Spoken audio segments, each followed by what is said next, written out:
दोस्तों आज के इस वीडियो में हम लोग भारत सरकार के एक ऐसे खुफिया मिशन के बारे में बात करने वाले हैं जिसके लिए भारत के वैज्ञानिकों को आर्मी की ड्रेस पहनकर इस मिशन को अंजाम देना पड़ा था। ऐसा उनको इस वजह से करना पड़ा था so that America, Russia, Japan और चाइना जैसे बड़े देश भारत के इस मिशन के बारे में बिल्कुल भी ना पता लगा पाएँ। और ऐसा ही हुआ है। इस मिशन के बारे में बात करेंगे। सबसे पहले ये जानते हैं कि ये जो पूरा मिशन है ये इस समय चर्चा में क्यों चल रहा है और जीके के पॉइंट ऑफ व्यू से ये जो पूरा टॉपिक है ये इम्पोर्टेंट किस वजह से है।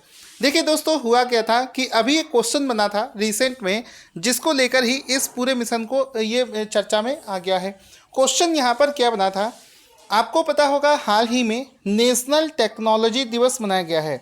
तो क्वेश्चन यहाँ पर ये बनता है कि राष्ट्रीय प्रौद्योगिकी दिवस, जिसको नेशनल टेक्नोलॉजी डे के नाम से जानते हैं, किस दिन मनाया जाता है।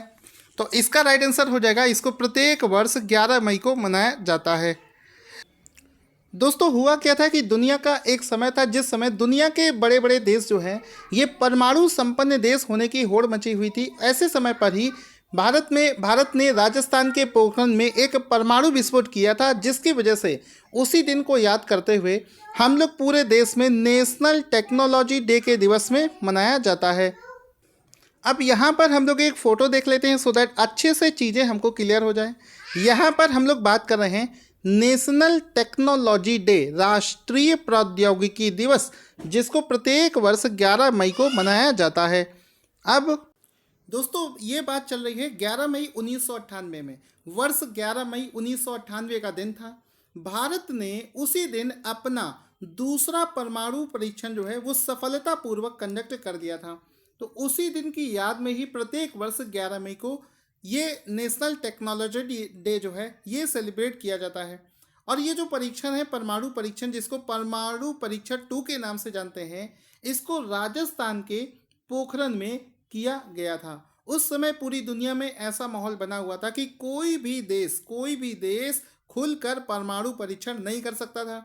उस केस में भारत सरकार ने क्या किया, एक उन्होंने मिशन बनाया जिसमें कि जितनी भी उसकी पूरी टीम थी सभी को एक कोड नेम दिया गया और इतने सीक्रेट तरीके से उस मिशन को कंडक्ट किया गया था कि दुनिया के बड़े बड़े देश जिनके पास में ऐसे ऐसे सैटेलाइट हैं जो कि अपने सैटेलाइट के माध्यम से पूरे भारत पर अच्छे तरीके से नज़र बनाए हुए हैं, इसके बावजूद भी वो कानो कान इस मिशन के बारे में पता नहीं लगा पाए थे।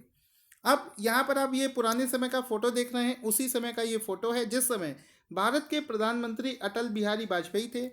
उस समय अब्दुल कलाम के नेतृत्व में ही इस मिशन को कंडक्ट किया गया था, जिसमें कि भारत को परमाणु संपन्न देश घोषित कर दिया गया था। अब इस मिशन को किस तरीके से उन लोगों ने किया था और ऐसे किस प्रकार से सीक्रेट तरीके से उसको वो कर पाए थे, उसके बारे में और अभी आपको चीज़ें बताऊंगा। उससे पहले जीके के पॉइंट ऑफ व्यू से जो फैक्ट्स इंपॉर्टेंट है उसके बारे में डिस्कस कर लेते हैं। जैसे कि जब ये परमाणु परीक्षण कंडक्ट किया गया था उसके बाद में भारत जो है परमाणु क्लब में शामिल होने वाला दुनिया का छठा देश बन गया था। मतलब भारत ने अनाउंस कर दिया था कि वो अब एक परमाणु संपन्न देश बन चुके हैं और ऐसा करने वाला दुनिया का छठा देश बन गया था भारत। इसके अलावा यहाँ पर ये जो मिशन है जिसके तहत ये परमाणु परीक्षण किया गया था, उस पूरे मिशन का नाम है मिशन शक्ति। मिशन शक्ति नाम से ये सभी जीके के क्वेश्चंस आपसे बन सकते हैं।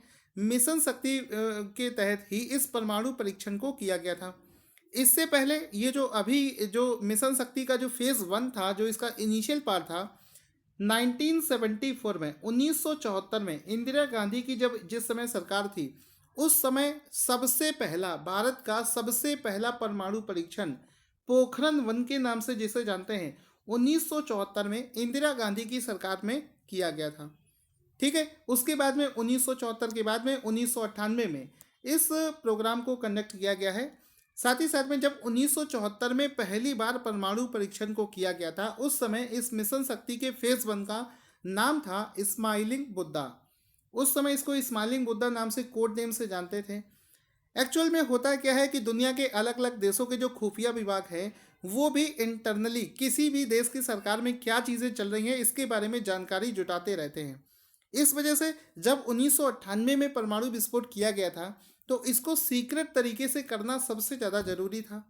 इस वजह से क्या हुआ था कि जितनी भी ये टीम बनाई गई थी, जो कि इस परमाणु परीक्षण के लिए टीम बनाई गई थी, इनमें से प्रत्येक व्यक्ति का एक कोड नेम रखा गया था। कोई भी व्यक्ति उस टीम के मेंबर को उसके ओरिजिनल नाम से नहीं बुलाते थे। ये सब अपने बदले हुए नामों से एक दूसरे को जाना करते थे। और इस पूरे ऑपरेशन का भी एक कोड नेम रखा गया था, सो दैट डिपार्टमेंट के अंदर भी किसी भी प्रकार से इंफॉर्मेशन ना लीक हो, क्योंकि वो दूसरे देशों तक पहुंच सकती थी। तो सीक्रेट तरीके से इस पूरे काम को अंजाम दिया गया था। उसके बाद में जिस दिन ये विस्फोट किया जाना था, उससे पहले के एक वाकया आपको बताता हूँ कि होता क्या था कि जहाँ पर जिस जगह पर ये विस्फोट किया जाना था, वहाँ पर साइंटिस्ट लोग अपने अगर ओरिजिनल बेस में जाते तो लोगों को इस प्रोग्राम के बारे में पता चल सकता था। इससे बचने के लिए क्या किया गया, जब भी कोई साइंटिस्ट किसी ऐसे उस साइट पर विजिट करता था जहाँ पर परमाणु विस्फोट किया जाना है, तब वो लोग बिल्कुल आर्मी की ड्रेस में जाते थे, सो दैट अगर सैटेलाइट से भी कोई देखेगा तो वही सोचेगा कि ये आर्मी का बेस है और नॉर्मल तरीके से आर्मी अपना काम कर रही है। जबकि इस फोटो में आप देख सकते हो डॉक्टर अब्दुल कलाम का फोटो आपको यहाँ पर दिख रहा होगा। बाकी और भी साइंटिस्ट हैं जो कि आपको आर्मी के ड्रेस में दिखेंगे, सो दैट दुनिया का कोई और देश इस सीक्रेट मिशन के बारे में ना जान पाए।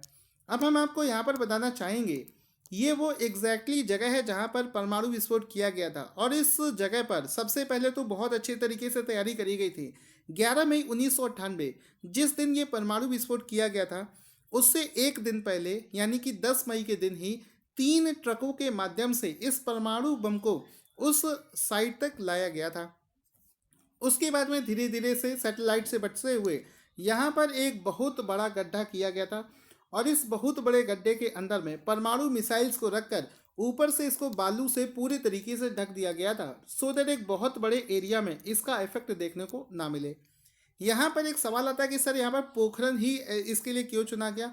पोखरन इस वजह से चुना गया क्योंकि यहाँ पर इंसानों की बस्तियाँ बहुत दूर दूर हैं, यहाँ पर इंसानों की बस्तियाँ ज़्यादा नहीं हैं, इस वजह से ऐसे स्थान को चुना गया था।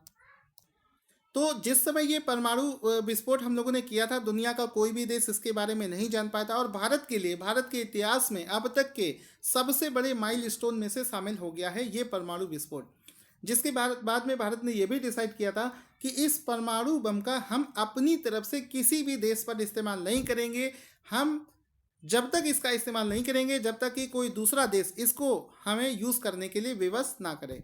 मतलब अगर कोई दूसरा देश हमारे ऊपर कार्रवाई करता है तो उस केस में हम न्यूक्लियर बम का इस्तेमाल कर सकते हैं। यहाँ पर उस समय भारत के प्रधानमंत्री अटल बिहारी वाजपेयी, उस समय भारत के ऊपर बहुत ही ज़्यादा इंटरनेशनल प्रेशर पड़ा हुआ था। इसके बावजूद भी क्या होता है कि जब भी कोई देश परमाणु जैसे हथियारों का इस तरीके से टेस्टिंग करता है तो उस पर कई लेवल के इंटरनेशनल प्रतिबंध लगा दिए जाते हैं। लेकिन उस समय इंटरनेशनल प्रेशर भी बहुत था, इसके बावजूद भी अटल बिहारी वाजपेयी ने इस चीज़ की हिम्मत करी, जिसके लिए भारत आज भी इस चीज़ को बहुत विशेष रूप से इस मिशन को माना जाता है। ये सब फोटोज़ आप उसी समय की देख रहे हैं जब ये परमाणु विस्फोट किया गया था। यहाँ पर आप देख सकते हैं ये सब फोटोज़ उसी समय के ली गई हैं। साथ ही साथ में ये जो 11 मई का दिन है इस वजह से भी खास है क्योंकि 11 मई के दिन ही हमारे दो और विशेष काम हुए थे। हमारा स्वदेशी रूप से विकसित एयरक्राफ्ट जिसका नाम है हंस 3, इसी दिन उसने उड़ान भरी थी। साथ ही साथ में भारत की जो त्रिशूल मिसाइल है इसका भी उसी दिन परीक्षण किया गया था।